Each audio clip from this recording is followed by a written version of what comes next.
Halo semuanya, perkenalkan nama saya Jafar Sidika Rahab dan saya di sini akan membahas tentang struktur kemajemukan masyarakat dan tantangan integrasi nasional.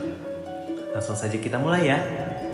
Indonesia merupakan salah satu negara kepulauan terbesar di dunia saat ini yang dimana tercatat memiliki 17.380 pulau berdasarkan data Badan Informasi Geospasial pada tahun 2024.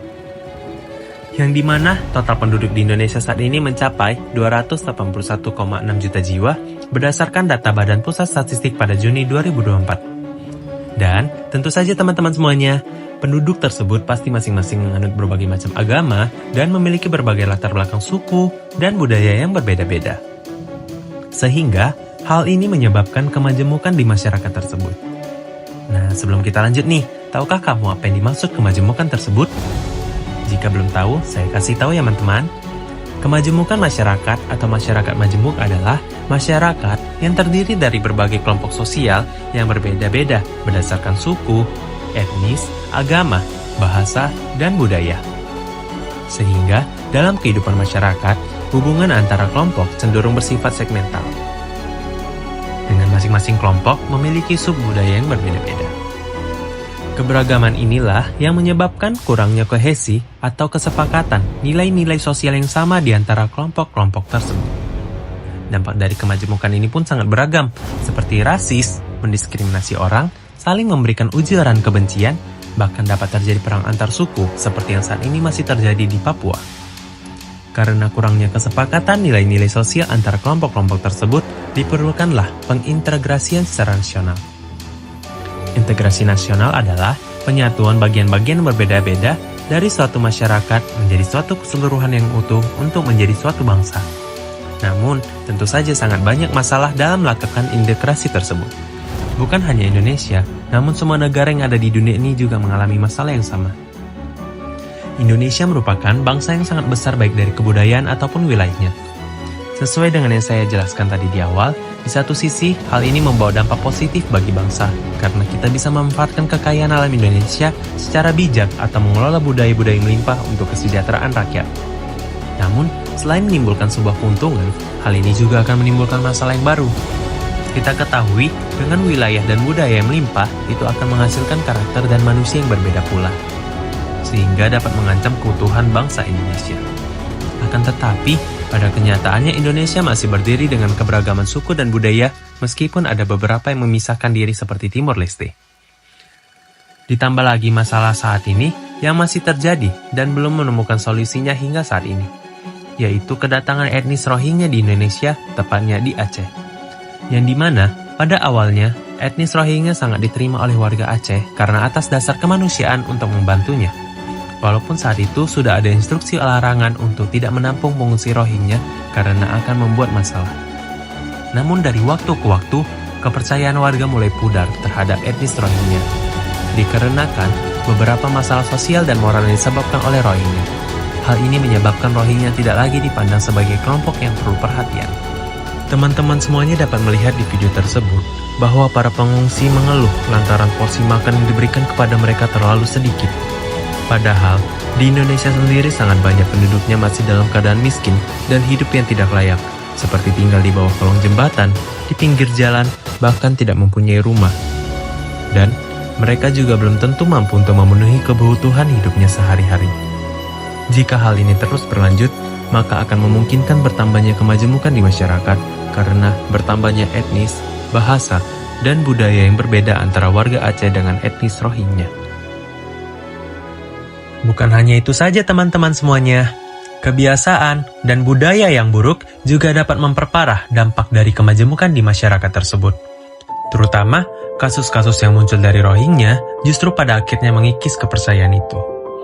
Baik kasus pelecehan, ditambah dengan kasus-kasus lain yang melarikan diri, bertengkar dengan warga setempat, dan lain-lain. Sehingga, hal ini memungkinkan akan terjadinya ketimpangan sosial antara warga Aceh dengan etnis Rohingya. Dan tidak dapat dihindarkan juga bahwa penolakan pengungsi ini akan terus berlangsung sehingga dapat menimbulkan potensi-potensi chaos atau kekacauan di masyarakat. Dan menguatnya gesekan antara warga dengan pengungsi Rohingya. Selanjutnya, Mari kita dengar cuplikan berita berikut dan wawancara dari salah satu warga terkait Rohingya.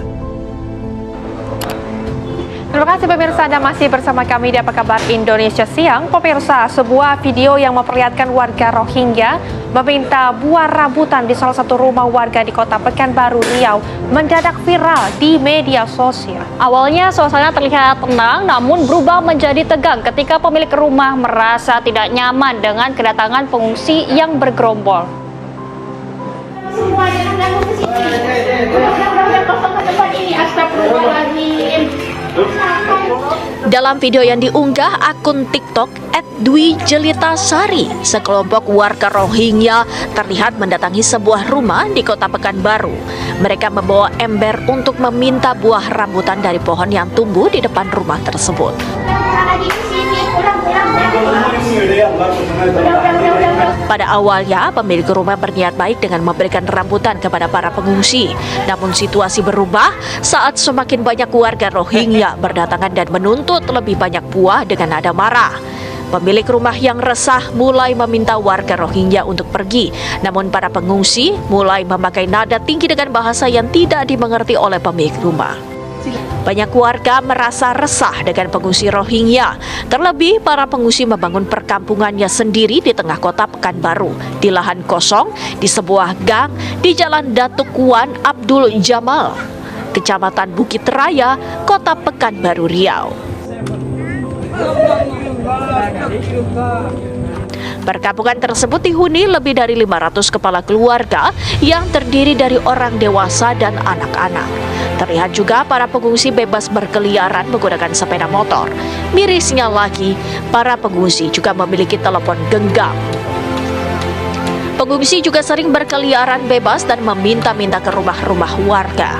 Mereka juga kerap membawa senjata tajam berupa parang yang membuat warga takut. Masyarakat di sekitar perkampungan Rohingya tersebut berharap untuk memulangkan para pengungsi karena sudah meresahkan masyarakat. Ibu Dwi, mungkin boleh diceritakan terlebih dahulu seperti apa sih Bu kemudian perilaku para pengungsi ini di depan rumah Ibu waktu itu? Ya, baik Mbak, terima kasih Mbak atas kesempatan dan waktunya. Mungkin untuk kejadian yang kemarin itu sebenarnya udah puncak dari yang selama ini keresahan yang sudah kami alami ya. Karena selama ini mereka memang bisa dikatakan tidak ada rasa beradab atau sosial terhadap lingkungan sekitar. Jadi mereka ini selalu tipenya itu datang bergerombol ke rumah warga atau ketika melihat kebun warga, kemudian mereka meminta, dan jika kalau kurang itu biasa mereka memaksa. Dan kalau mereka biasa satu orang yang datang, pengungsi ini satu orang yang datang, kemudian mereka akan datang lagi bergerombol meminta, kalau kurang mereka minta, mereka memaksa, dan itu yang bikin kita resah gitu dengan cara mereka yang rame-rame. Saat ini memang kami di sini warga, saya selaku mewakili warga juga sedikit mengalami tekanan juga dari para pengungsi ini gitu. Jadi seolah kami tidak bisa leluasa untuk berada di sekitar lingkungan rumah kami ini gitu Mbak. Baik, Ibu Dwi, ini kami ingin tahu kemudian sudah berapa lama mereka tinggal di daerah sana Bu? Kalau untuk tinggal itu yang saya dapatkan informasi ada hampir sekitar 5 bulan ya Mbak. Jadi dari 5 bulan itu mereka itu sudah sebenarnya sudah sering ke rumah-rumah warga dan kebun-kebun meminta gitu. Tapi yang puncaknya itu memang waktu yang saya viralkan itulah memang yang puncak yang sangat membuat kami resah gitu. Yang saya udah nggak tahan lagi saya melihat perilaku mereka gitu. Bu Dwi, tapi sebelumnya apakah mereka dari awal ketika menempati tempat tinggal sementara tersebut sudah melakukan perilaku-perilaku yang meminta-minta secara memaksa tersebut, Bu? Sudah melakukan, malahan mereka ini yang parahnya menggunakan anak-anak mereka untuk meminta hasil kebun dan hasil semua yang ada di lingkungan masyarakat ini. Awalnya mereka mengirimkan anak mereka, kalau tidak dapat anaknya atau kita larang untuk menyuruh anak mereka pulang, itu orang tuanya datang dan mereka itu orang tuanya marah kepada kita gitu, mempertanyakan kenapa anak mereka diusir. Dan juga kalau kita suruh mereka itu pulang, itu mereka susah, mereka harus dapat dulu baru mereka pulang. Jadi kita serba dilema jadinya Mbak gitu. Baik, Ibu Dwi, tapi ini apakah sudah pernah melakukan komunikasi secara kekeluargaan mengenai masalah ini? Solusinya seperti apa di antara kedua belah pihak, begitu Ibu Dwi? Kalau untuk melakukan komunikasi itu sudah pernah, karena kan waktu itu ada juga masalah mereka membawa senjata tajam itu untuk mencari kayu, dan kebetulan waktu itu yang di rumah ibu saya yang marah-marah di video itu yang mengusir mereka. Nah, jadi karena kaget beliau, jadi beliau teriak-teriak memang, karena mungkin maksud mereka pengungsi ini mereka mau mencari kayu, tapi karena mereka membawa senjata tajam tentu membuat orang di rumah panik kan. Nah, jadi saat itu kebetulan ada juga anggota Polda, polisi yang tinggal di daerah sini ikut atau mencari keberadaan pemuda Rohingya yang membawa sajam itu, dan kemudian dilakukanlah mediasi atau komunikasi dengan pihak Rudenim. Nah, ternyata disitulah baru tahu ternyata yang mereka itu adalah orang tidak terdata di Rudenim. Dan mereka itu tidak terdata resmi, datang itu masuk di Pekanbaru ini secara ilegal, gitu Mbak. Jadi tapi dari pihak Rudenim berjanji akan menemui mereka dan akan membicarakan. Tapi sempat memang waktu itu seminggu kami merasa aman, tapi selanjutnya terulang lagi mereka beredar di pemukiman masyarakat dan malah bertambah parah. Jadi mereka sekarang merasa mereka itu kita harus mengayomi mereka, kita harus memberi mereka, karena mereka menganggap diri mereka itu orang terzalimi, mereka menganggap diri mereka itu orang yang susah gitu. Jadi di sini masyarakat yang harus mengayomi, dan saya rasa itu kan tidak bisa sebenarnya Mbak. Makanya itu saat ini di sini juga saya sampaikan gitu, agar pengungsi ini, pejabat-pejabat ini, kita yang terhormat bisa segera merelokasi mereka jika memang ada niat berlokasi, jangan bersentuhan lagi dengan masyarakat di sini, karena keresahan warga dan saya sendiri, sampai anak saya yang itu berumur 10 tahun trauma. Biasanya setiap sore dia selalu main sepeda gitu, karena lingkungan ini kan termasuk lingkungan yang sepi juga, lingkungan yang asri juga ya, karena banyak tanaman, pohon gitu. Ya sekarang dia trauma karena melihat gerombol-gerombol pengungsi itu kadang membawa parang, linggis, nah untuk mencari kayu. Tapi kan anak umur segitu tidak paham apa kegiatan mereka. Yang dia khawatirkan, yang dia tahu bahwa itu bisa mengancam dia. Jadi terus terang sekarang memang psikis anak saya itu kena gara-gara masalah pengungsi ini gitu. Ibu Dwi, tapi apakah Ibu sudah melaporkan keresahan Ibu kepada pihak berwenang, Bu? Saya sudah melaporkan juga dari tingkat pertama RT, RW, kemudian RW juga sudah membantu melaporkan ke Kapolres Polsek di sini, Polsek Bukit Raya namanya ya, tapi untuk Polsek Bukit Raya belum ada turun ke kami. Cuman saya sudah mendapatkan respon langsung alhamdulillah dari Pak PJ Wali Kota kami, Pak Roni, di mana beliau berjanji di hadapan kawan wartawan untuk segera mengatasi masalah pengungsi ini untuk merelokasi mereka. Nah, itu yang kami tunggu sekarang. Karena kami berharap ini secepatnya mereka dipindahkan jauh gitu. Kalau bisa jangan ada di Pekanbaru ini, karena sungguh mereka sudah tidak layak untuk menurut saya berada di sini gitu. Dibina pun mereka seperti tidak bisa, karena sudah banyak yang memberitahu mereka gitu loh Mbak, bukan hanya dari masyarakat aja. Baik. Jadi mereka ini termasuk bebal kalau menurut saya pengungsi Rohingya ini gitu. Berdasarkan cuplikan berita tersebut, terlihat bahwa etnis Rohingya sendiri sudah sampai di Pekanbaru, Riau. Bahkan, mereka membangun tempat tinggal mereka sendiri di tengah-tengah perkotaan Pekanbaru. Dan bukan hanya itu saja, bahkan mereka sering berkeliaran dan membawa senjata tajam. Hal ini pasti membuat masyarakat ketakutan dikarenakan dari segi budaya dan bahasa pun sudah berbeda. Sehingga susah membuat warga memahami dengan kebiasaan yang mereka lakukan. Hal ini pun berdampak kepada salah satu warga yang halaman rumahnya dimasukin oleh orang Rohingya untuk meminta buah rambutannya. Namun, lama-kelamaan mereka datang bergerombol sambil membawa senjata tajam yang membuat warga tersebut merasa takut dan tidak nyaman dengan hal itu.